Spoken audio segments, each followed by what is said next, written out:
Bienvenidas y bienvenidos a Deconstruidas, el podcast de Willa, Women in Law, un espacio donde abordamos diversas temáticas desde el enfoque de género. Las cifras pueden informarnos, pero es la voz la que nos acude. Hoy presentaremos un episodio donde hablaremos de un proyecto que ha abordado desde la empatía una herida abierta, la violencia obstétrica. En un episodio anterior de Deconstruidas, hemos abordado la tipificación del delito de violencia obstétrica junto con la abogada Estefanía Espinosa. Pero el capítulo de hoy nos sacó de una manera diferente, ya que presentaremos el proyecto Razonando Juntas, testimonios sonoros de víctimas de violencia obstétrica. En el Perú no contamos aún con un registro completo y actualizado de los casos de violencia obstétrica a nivel nacional. Por ello, esta iniciativa, coordinada junto con profesionales y estudiantes de diversas carreras, busca registrar testimonios de víctimas de violencia obstétrica de cada rincón del país, para transformarlo en audios que puedan mover conciencias, afectos y memorias. El día de hoy nos acompañan las coordinadoras del proyecto, Mari y Taira. ¿Qué tal? Mi nombre es Mari Espinosa, soy psicóloga de la San Marcos. También me formé como terapeuta familiar sistémico y he recibido talleres sobre intervención en violencia de género, ¿no? Durante todo ese tiempo he gestado como actividades que te combinan a veces la intervención comunitaria con la acción política y a veces el arte o lo artístico. Y bueno, el día de hoy, motivo del podcast, estoy como parte del grupo coordinador de Resonando Juntas y fui quien diseñó como la idea base del proyecto en un laboratorio de registro sonoro por la organización de Wikiacción Perú. ¿Qué tal? Mi nombre es Taira, obstetra egresada de la Universidad Nacional Mayor de San Marcos, activista por los derechos sexuales y reproductivos. También me gusta buscar espacios donde he estado participando como la colectiva Obstetras Feministas y Partos y Nacimientos Dignos, donde he buscado seguir participando en proyectos en torno a defensa de estos derechos y también accionar ante la violencia obstétrica, y es así como llego también junto con Mari como coordinadora de este proyecto. ¿Cuál fue ese clic, esa motivación, incluso frustración o idea que tenían para poder llevar a cabo este proyecto?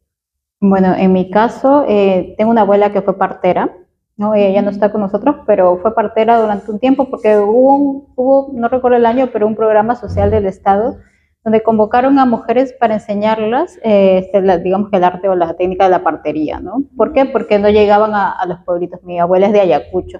Entonces no llegaba la atención hacia allá y ellas fue parte de un grupo que fue capacitado, ¿no? Y recuerdo mucho esas historias, ¿no? He crecido con esas historias de cómo de repente preferían ir donde mi abuela, a atenderse cuando ya había un centro de salud cerca, a atenderse al centro de salud, ¿no?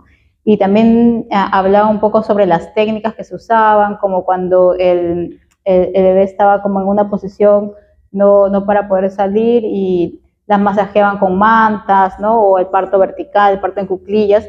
Entonces siempre tuve eso en la cabeza de que había una forma que era diferente a la forma de un parto institucional, ¿no? Y después conociendo un poco los conflictos que habían en esta situación de un parto domiciliario, un parto en comunidad y un parto institucional.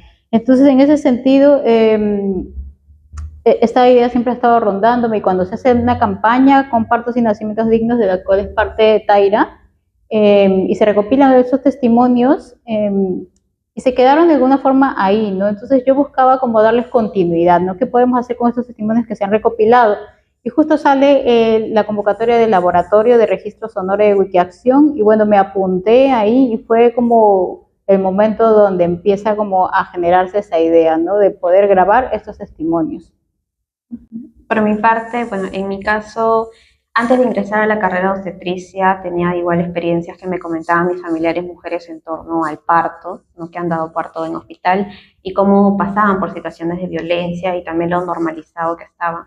Me acuerdo una experiencia muy personal que me marcó un montón fue cuando comenté que quería ingresar a la carrera de obstetricia y alguien me dijo, ay, seguro vas a ser de esas que violentan.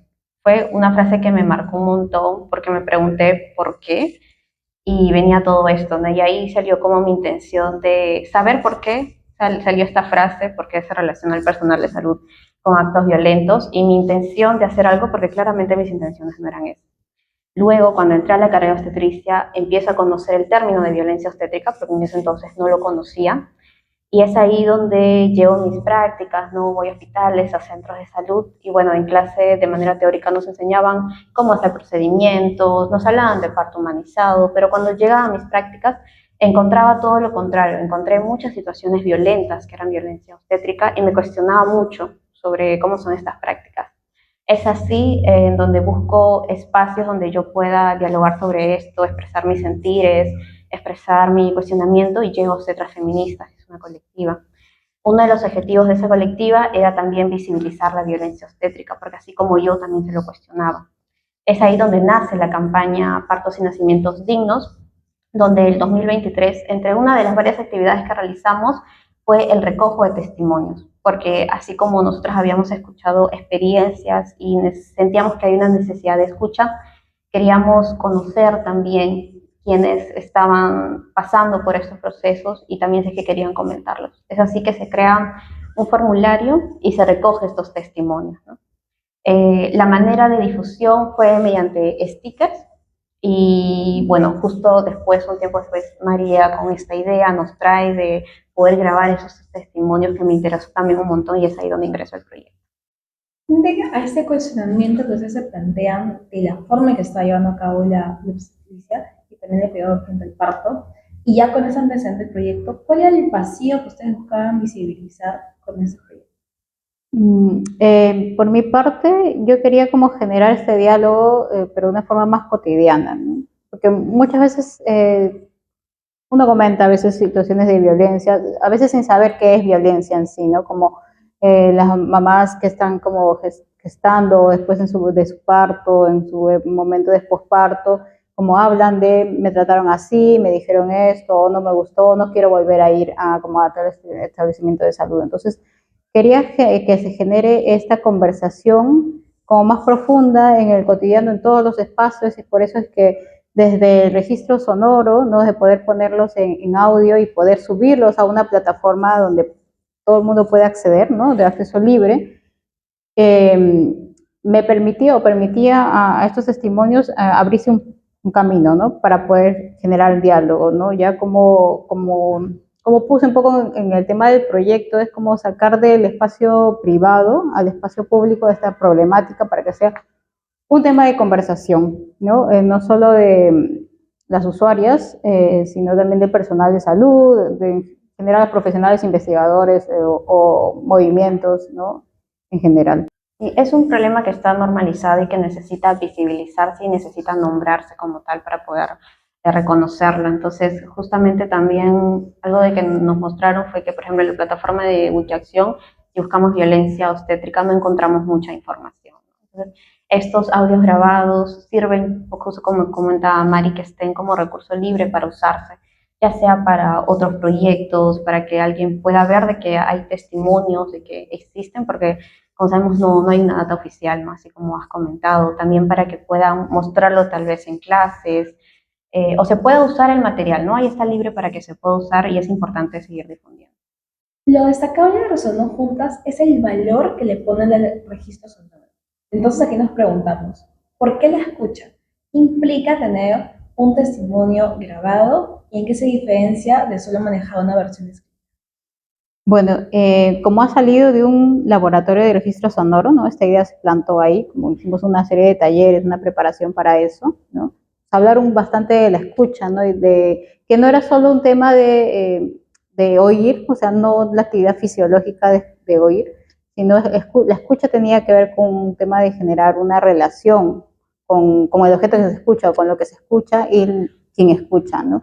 Entonces también desde la visión, por ejemplo, de la psicología, se suelen hacer espacios de escucha. Cuando hay, por ejemplo, sobre un tema, ¿no? Es un grupo de personas que nos juntamos para hablar sobre un tema, sobre específicamente cómo nos sentimos, ¿no? Qué emociones nos mueve respecto a una situación en específico, ¿no? Y como es como un entorno un poco para dar sostén a través de la escucha, ¿no? A través de que uno dice y la otra persona también al escuchar se siente como invitada a poder decir también, ¿no? Su sentir, su emoción. En este caso, cuando estamos trabajando con testimonios, ¿no? Que están relatando un poco un pedazo de su vida, ¿no? Nos permite no solo, podemos leerlos, muy bien, no podemos leer los testimonios, pero y eso nos puede sensibilizar también. Pero es distinto el audio porque ya no nos estamos imaginando cómo es que la persona se siente, lo estamos escuchando, ¿no? Ya podemos escuchar cómo es que está sintiendo, qué emociones está provocando esta situación que nos está relatando. Entonces, ahí hace una gran diferencia con solo tener los testimonios que si bien sensibilizan, solo están escritos y los testimonios que en este caso están grabados, ¿no? Esto también el tema de resonar, ¿no?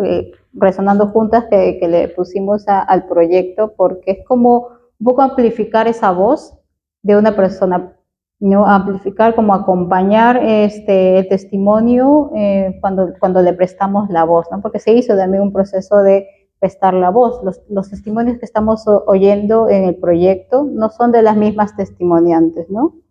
Son de testimoniantes anónimas, en el cual en el proyecto generamos toda una propuesta para que las servidoras de salud puedan prestarles la voz a estas experiencias. Bueno, complementando, yo también participé en la recolección de testimonios, todo este proceso y el grabado.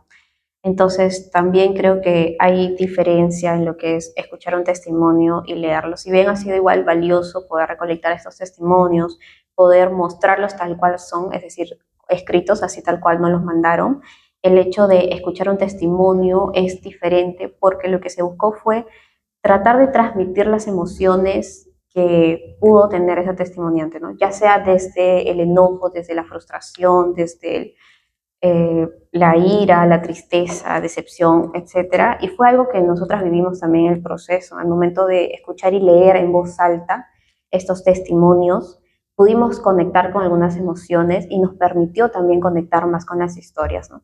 Y eso es lo que buscamos transmitir. Nosotras mismas escuchamos nuestros propios testimonios cuando lo grabamos, ¿no? Los testimonios de estas personas, y pudimos conectar más con las historias, pudimos empatizar mucho más a pesar de más o menos conocer o haberlos leído antes, ¿no? Entonces, eso ha sido distinto y ha sido un proceso importante que nos ha generado mayor sensibilidad con el tema. Visualizando cómo el proyecto ha implicado generar un vínculo también y prestar ese vínculo a través de la plataforma, desde las personas que experimentan este tipo de violencia a través de ustedes. ¿Cómo fue la selección de participantes en la convocatoria para el proyecto y qué cuidaron éticamente en ese proceso?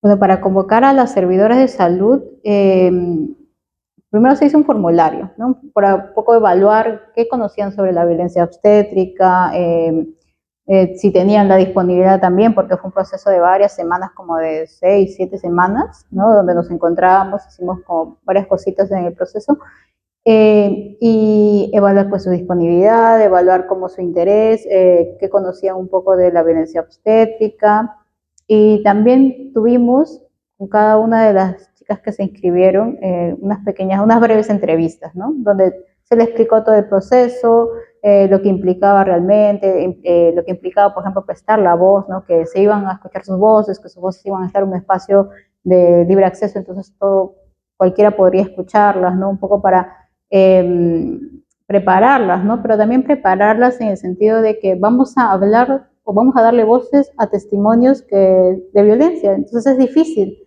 ¿no?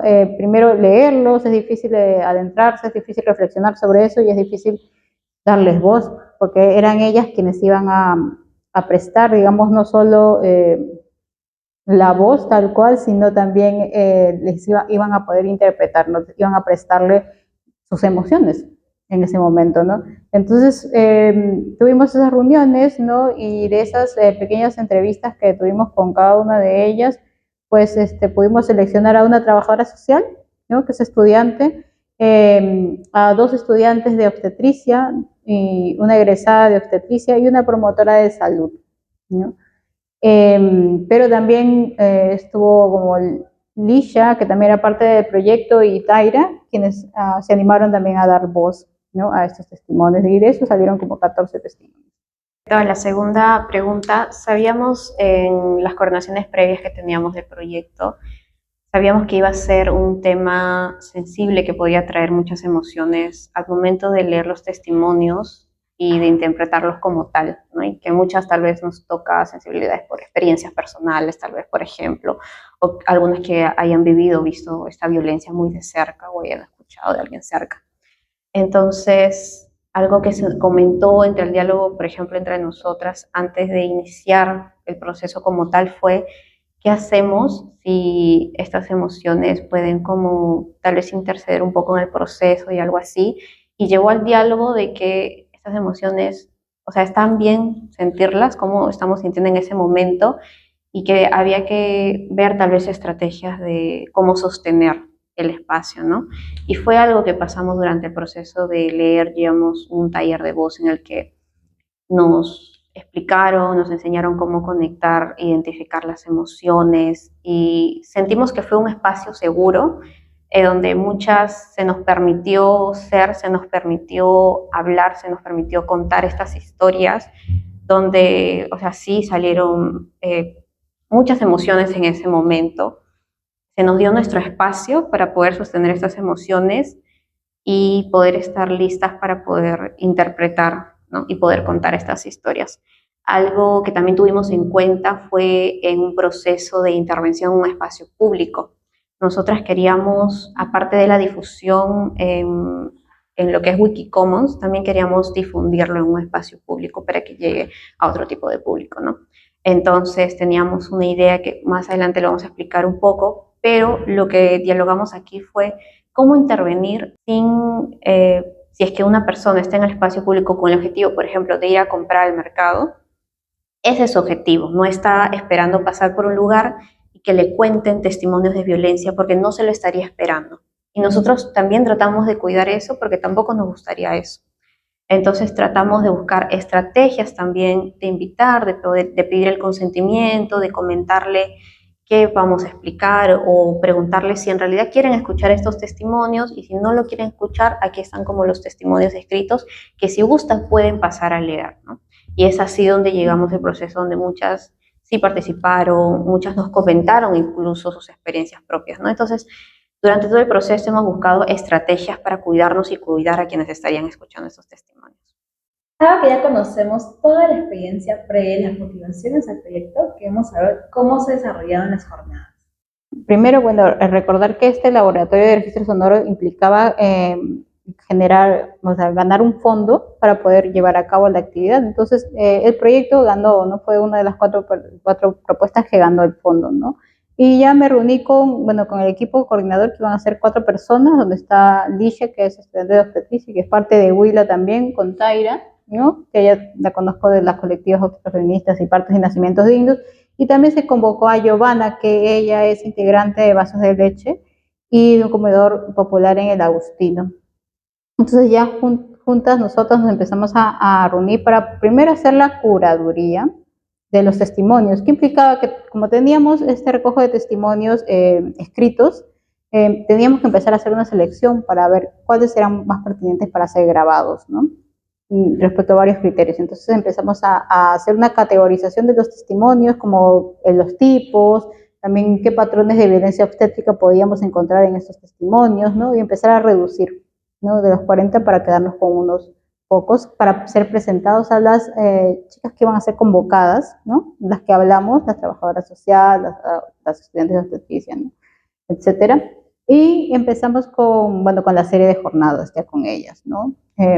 Una previa fue la jornada de materiales, donde siento que fue bastante importante porque fue una reunión solo de las 4 que coordinamos, pero hablamos mucho de nuestras experiencias también con la violencia obstétrica, ¿no? Por ejemplo, Giovanna, que ella ya ha tenido como 3 partos, ¿no? También habló de eso. También estábamos acompañadas con una fotógrafa que también tiene un testimonio de violencia obstétrica, ¿no? Que es parte de la colectiva. Uno de los diálogos importantes que tuvimos en esa jornada de materiales fue el tema de qué era mejor para una persona que está sufriendo violencia obstétrica en ese mismo momento, digamos que está en la sala de parto, y qué era mejor para ella, ¿no? Reclamar, como denunciar, gritar o callar, ¿no? Mantenerse sumisa, ¿no? Y esto generó como ideas diferentes, ¿no? Porque según los testimonios que vimos, cuando había mujeres que reclamaban, ¿no? Que gritaban, por ejemplo, el personal de salud se empecinaba con ellas, ¿no? Y generaba más violencia, entonces las ponía más vulnerables el defenderse. Pero uno a veces se queda pensando que si uno se mantiene sumisa ante la violencia, más bien sería peor. Y digamos que no hay una respuesta, ¿no? De cuál sería mejor, cuál sería peor.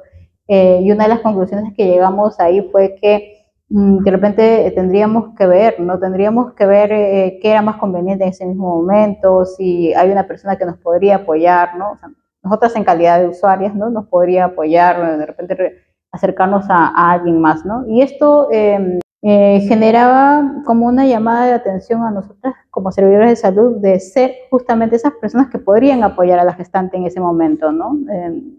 Dentro de todos los profesionales de salud que están en ese mismo momento, por ejemplo, en un momento de parto, ser nosotras quienes podríamos ayudarla, ¿no? Quienes podríamos estar más atentas, ¿no?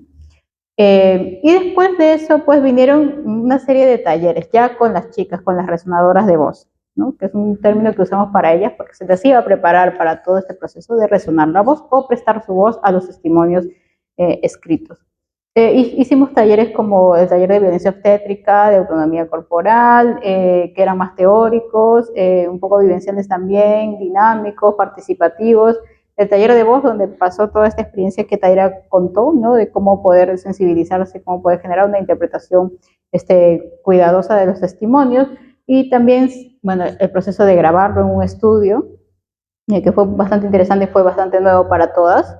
Y después el taller de cómo subir estos testimonios a Wikimedia Commons, ¿no? Que es una plataforma, como un repositorio de audios, de videos, de fotos, y donde están ahí ahora alojados estos 14 testimonios del proyecto, ¿no? Y la última actividad que hicimos, o la penúltima, fue la intervención en el espacio público que estaba contando Taira, que implicaba acercar esos testimonios a generar un espacio de escucha. Hicimos también un tendedero con los testimonios en escrito y otros paneles como para recoger sus opiniones. Pero el objetivo con eso era que las vecinas, ¿no? Y usuarios de salud del Agustino pudieran tener ese espacio de escuchar estos testimonios y para poder poner en la mesa, para poder generar este diálogo de qué se puede hacer, qué no se puede hacer respecto al tema de la violencia obstétrica. ¿Por qué? Porque es un tema, como comentaba Tere, está bastante normalizado, ¿no? Y muchas no conocían el término, pero sí conocían la experiencia de ser violentadas, ¿no? En un proceso reproductivo, como en el parto, la lactancia o el propio embarazo, en esas atenciones prenatales, ¿no? Entonces esa fue como la serie de actividades y terminamos, algo que era importante era que pudimos sistematizar o pudimos evaluar este proyecto con las chicas, con las resonadoras de voz, con ellas también, no solo el equipo, sino nos sentamos todas a poder evaluar, ver qué salió bien, qué no salió tan bien, qué se podría mejorar, ¿no? Y como verás fue un proceso bastante largo que nos acompañaron ellas. Mira lo que comentaba Mari, que esta lista de actividades buscamos que sea secuencial porque creímos que era necesario para poder lograr los objetivos del proyecto. Además que también buscamos que las resonadoras participen activamente durante todo el proceso y sea un trabajo colectivo, ¿no? Por ejemplo, ellas dieron las ideas para poder desarrollar la actividad de intervención. Por ejemplo, tuvimos jornadas previas de materiales también para poder realizar. Se realizó un material, que es esto, un folleto que se entregó a las usuarias que estaban participando con información que habíamos estado trabajando durante este proceso y el contenido se trabajó en conjunto, colectivamente, ¿no? Entonces, eso fue lo que buscamos durante todo este proceso para lograr los objetivos. A partir de lo que hemos ido comentando, vamos a reproducir uno de los testimonios para que nuestros oyentes también puedan acercarse a las experiencias de vida. Desde el proyecto Resonando Juntas, este es uno de los registros sonoros. Las profesionales obstetras y ginecólogos suelen hacer comentarios como: si no pujas, tu hijo se morirá y será tu culpa. También cuentan que cuando la mamá no puede pujar o grita mucho, le dan palmadas en las piernas para que se comporte bien. Les dicen: tú has querido tener relaciones, ahora vienen las consecuencias. O les gritan diciendo: sean mujercitas, compórtense. Si han decidido ser madre es porque ya son. Tanto has gozado, ahora viene lo bueno. Algunas les practican la maniobra de Christeller, donde presionan el vientre de la madre con mucha fuerza. En las cesáreas, cortan a las gestantes y empiezan a operar sin que haya terminado de hacer efecto la anestesia. Y si la mamá grita mucho, la sedan. Algunos ginecólogos mencionan: ¿Para qué van a tener cuidado con la sutura si es una mujer gorda y con muchos hijos? No importa cómo quede. A partir de lo que hemos escuchado, me gustaría invitarlas a que nos compartan una breve reflexión sobre el testimonio y también que nos comenten cuál hubiera sido la atención correcta en ese caso. Bien, primero quisiera indicar que este testimonio fue de una servidora de salud, una enfermera, y los hechos ocurrieron en el Hospital Moyobamba de San Martín, una institución pública, ¿no? Mi primera reflexión, tal vez general, sería que creo que muchas usuarias comparten que es como cuando uno es usuaria de salud, parece que estuviera en manos del servidor de salud, ¿no? Donde las decisiones importantes sobre el tratamiento, sobre la intervención, van a depender, van a pesar mucho sobre la persona del servidor de salud, y la usuaria parece que no tuviera una opinión, ¿no? Otra de las cosas que veo es que hay como un castigo hacia la maternidad, ¿no? Un castigo al parir, un castigo al llevar este proceso.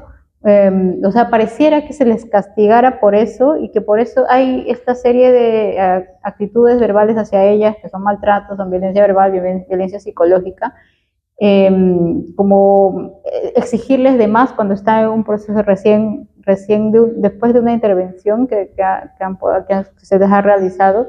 Entonces, como hemos escuchado ahí, que se los obligaba a limpiar, que tenían, o sea, los implementos que habían ahí, como la cama estaba muy alta, no eran para la usuaria, o sea, no están pensadas para la usuaria, ¿no?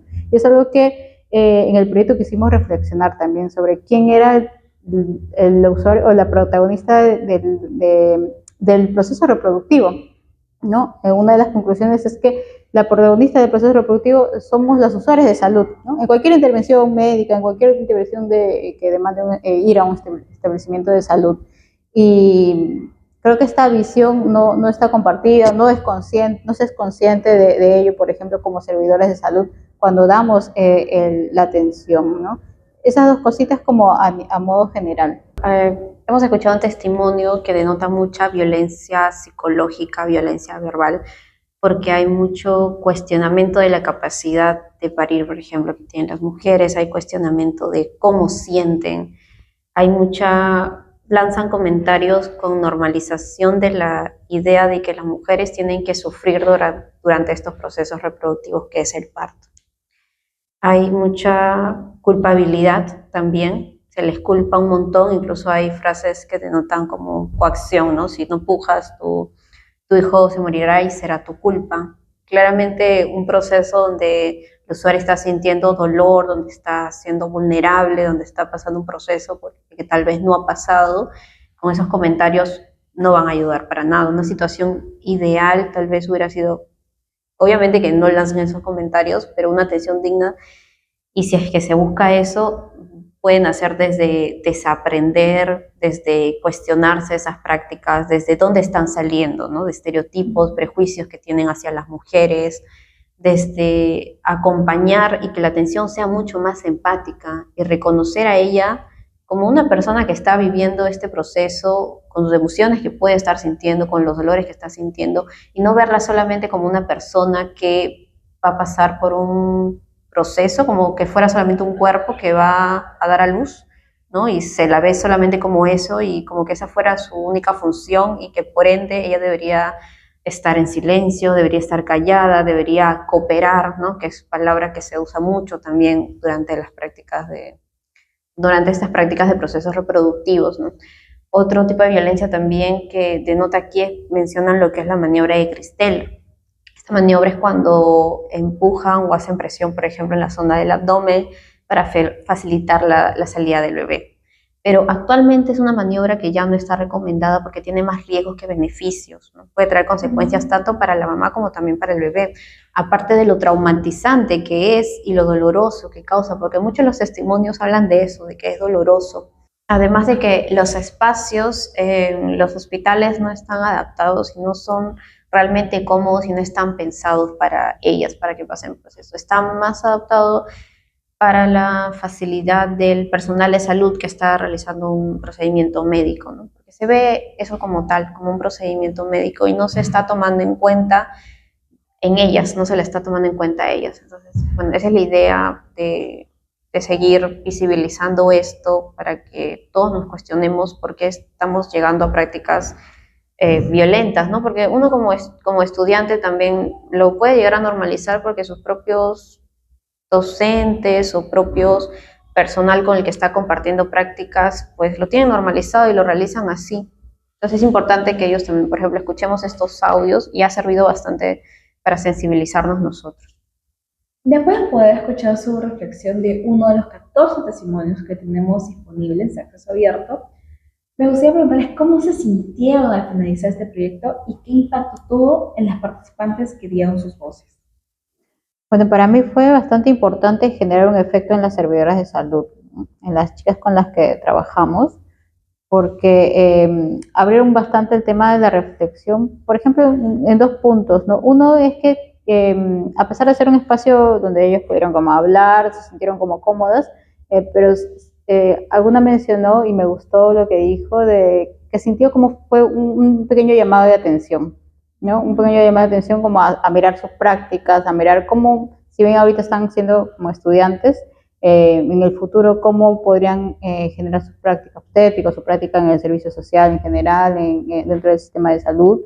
Y otra de las cosas es que decían, pensé que la violencia obstétrica era algo que se hacía, ¿no? Como, o implicaba violencia física, o implicaba insultos, lo que hemos escuchado, ¿no? Violencia verbal, formas de categorizar a las usuarias, y no sabía que también implicaba las cosas que yo omitía, ¿no? Por ejemplo, de repente por la rutina, por la rapidez del momento, de la intervención, me olvido de hablarles del consentimiento informado, o me olvido de indicarles exactamente qué medicamento se está aplicando.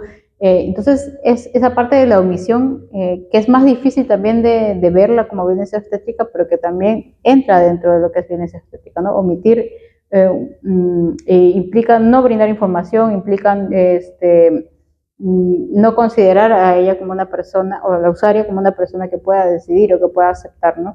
Entonces estas reflexiones me parecieron bastante importantes, y una de las cosas también que me llamó la atención fue el que pudieron asimilarse como futuras aliadas, ¿no? De las usuarias, ¿no? El querer acompañar, por ejemplo, cuando analizamos los testimonios, y al darle la vuelta, como hicimos un poquito acá, ¿no? Cómo hubiera sido mejor, una atención adecuada, habían propuestas de cómo ellas podían acompañar en ese momento al usuario, por ejemplo, cuando quería preguntar al médico o al ginecólogo, ginecóloga, sobre cómo ha salido el proceso de parto, o sobre alguna duda que ella tenga, ¿no? Estar como ahí acompañándolas, ¿no? Para que ellas no sientan el miedo, por ejemplo, de enfrentarse a veces al personal de salud, ¿no? Entonces, esas ideas. Y otra de las cosas que me gustaría resaltar es ya con el otro público, ¿no? Porque fue el público de las resonadoras, ¿no?, con las que trabajamos, pero también fue las vecinas, usuarios de salud del Agustino, que nos acercamos con la intervención. Entonces, resaltar ahí, y que fue bastante importante, que ellas también pudieron contar, o sea, que sintieron que ese espacio era un espacio donde estaba permitido hablar, ¿no? Porque al poder escuchar era como un resuene, ¿no? Como un rebote de, bueno, yo también puedo decir, entonces este espacio es como para escuchar, entonces también me pueden escuchar, ¿no? Y en ese momento, como Taira por ahí también estaba contándonos, ellas pudieron hablar de sus propias experiencias de violencia obstétrica, y nos dimos cuenta que fue la mayoría de las que asistieron a ese espacio de intervención, esa carpita que generamos, fue la mayoría que contó que había tenido también una experiencia, ¿no?, de violencia, y de alguna forma salieron como también agradecidas por ver que había personal de salud, o futuro personal de salud, que quería cambiar su trato, ¿no? Y eso fue bastante importante. Por mi parte, bueno, agregar que sí salí con mucha satisfacción de este proyecto. Primero, de encontrar personas que tuvieran la misma intención de accionar y que se generara mucho diálogo durante el proceso, de cuestionarnos nuestras propias prácticas, de comentarnos qué podríamos hacer, pero desde una visión más realista.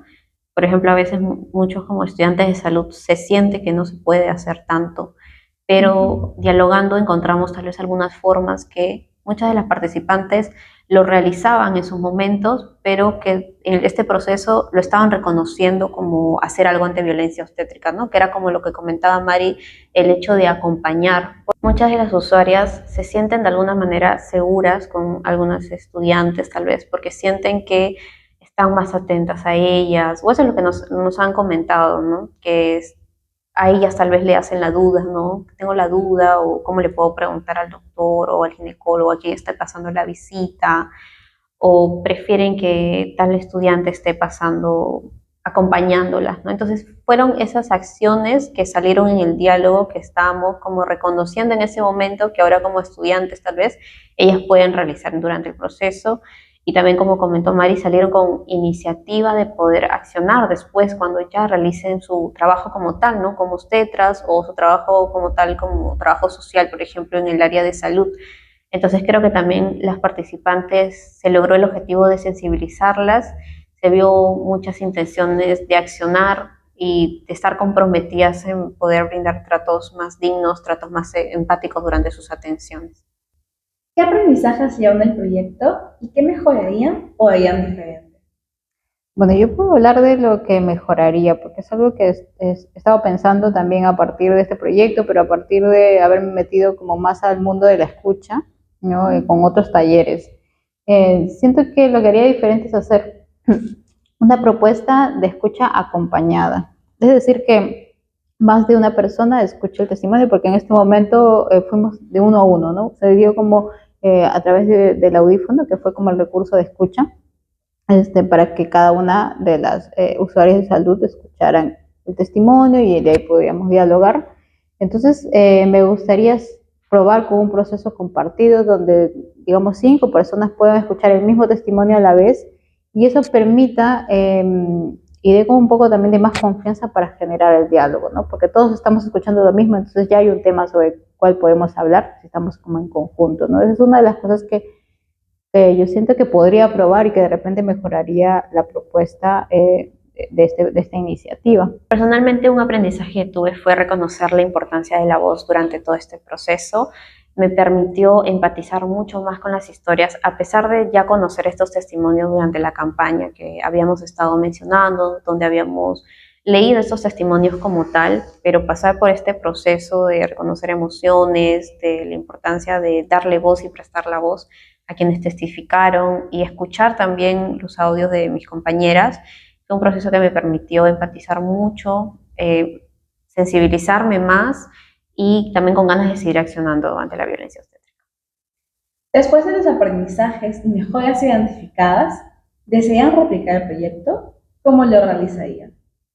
Bueno, a mí me gustaría también poder llevar este proyecto a más espacios, especialmente, por ejemplo, abarcar más espacios del distrito, ¿no? Porque hemos iniciado con esta intervención en el Agustino y me gustaría abarcar otros lugares, ¿no? Dentro del propio distrito, por ejemplo, pero de repente en lugares más cerrados, ¿no? Como ya coordinar con organizaciones o con integrantes de vasos de leche, por ejemplo, hacer con esa población o hacerlo en ollas comunes, ollas populares que hay ahí en el Agustino.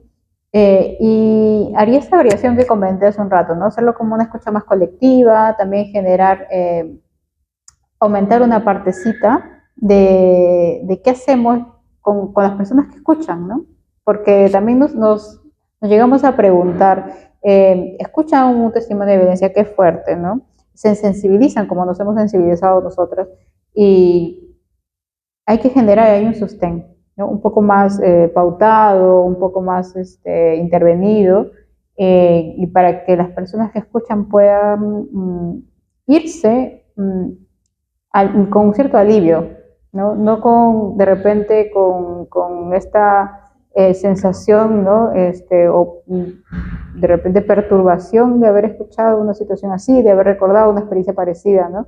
Entonces queremos como, al menos yo quiero que poder aumentar esa parte donde se pueda sostener mejor, ¿no? Hacer como más cuidada esta intervención.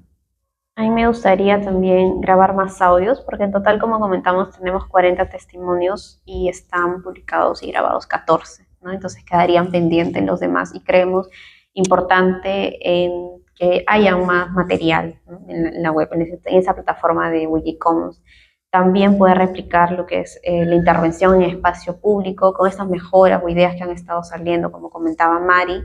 También articular tal vez en espacios estudiantiles, porque creo que es bastante importante que estas acciones en el pregrado, ¿no? Que van a ser futuros obstetras, futuros doctores, futuros profesionales que van a realizar este trato con usuarias. Eso por mi parte y bueno, sí, espero se pueda lograr, ¿no? Poder articular. Después de haber compartido este espacio para resonar juntas y a modo de cierre, ¿cómo se imaginan un sistema de salud que sí escuche, cuide y respete? Bueno, para mí es bastante difícil imaginarme un sistema de salud así.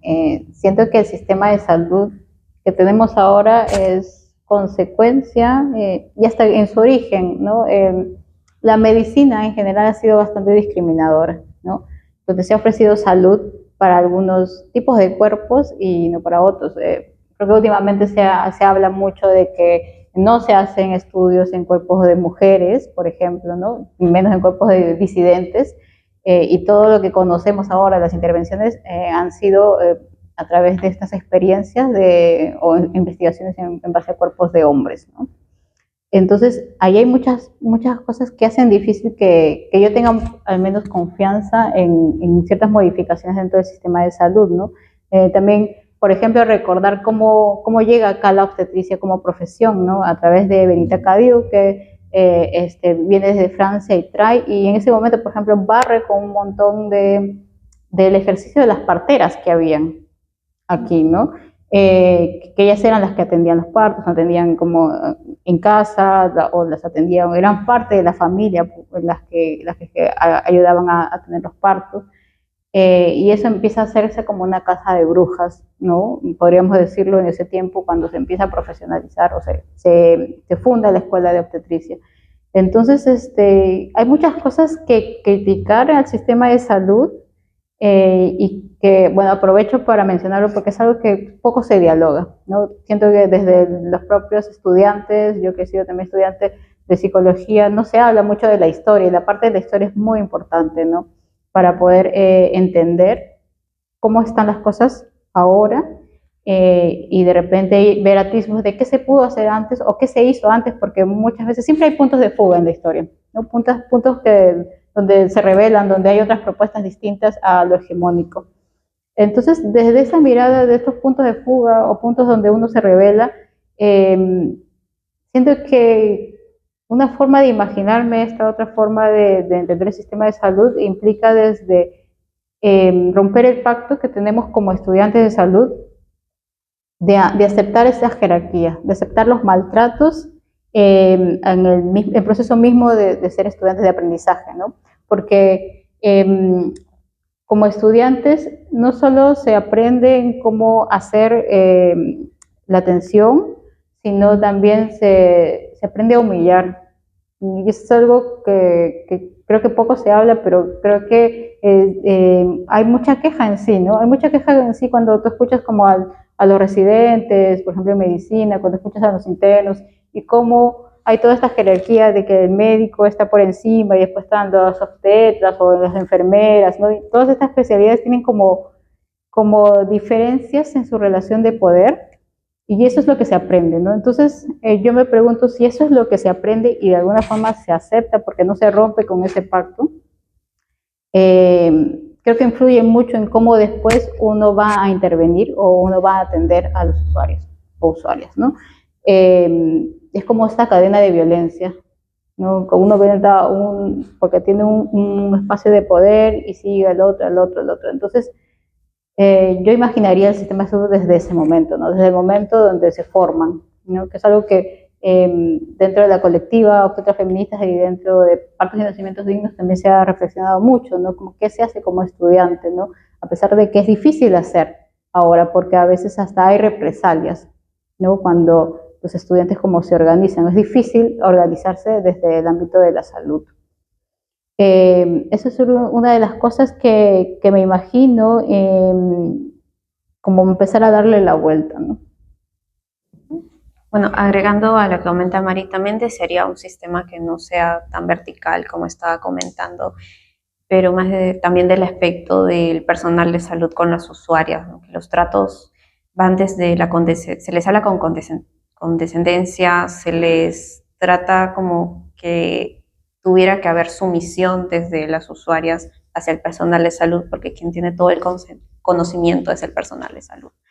Entonces necesitamos un sistema donde de verdad se nos escuche, donde de verdad se nos tome en cuenta en nuestras decisiones, donde no se nos juzguen, donde nos acompañen, donde nos empaticen con el trato y también donde no solamente vean el cuerpo como un cuerpo que puede enfermar o un cuerpo donde se puede intervenir, ¿no? Sino nos vean como todo lo completo que somos, porque no solamente somos un cuerpo que va a pasar por un proceso médico o tiene que pasar por ese proceso.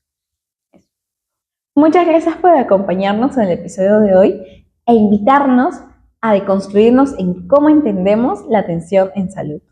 Recuerden que a través de la plataforma Wikimedia Commons podrán acceder de manera libre y gratuita a los 14 testimonios del proyecto Resonando Juntas. Podrán acceder a través de este código QR y también encontrarán el enlace en la descripción de este video. Bueno, ha sido un gusto que nos hayas invitado a presentar este proyecto Resonando Juntas. Te agradezco a ti, Margaret, y a todo el equipo de Deconstruidas por esta iniciativa. Agradecer también por seguir impulsando estos espacios y seguir difundiendo esta temática. Gracias a todos y todas por escucharnos. Hasta un nuevo episodio.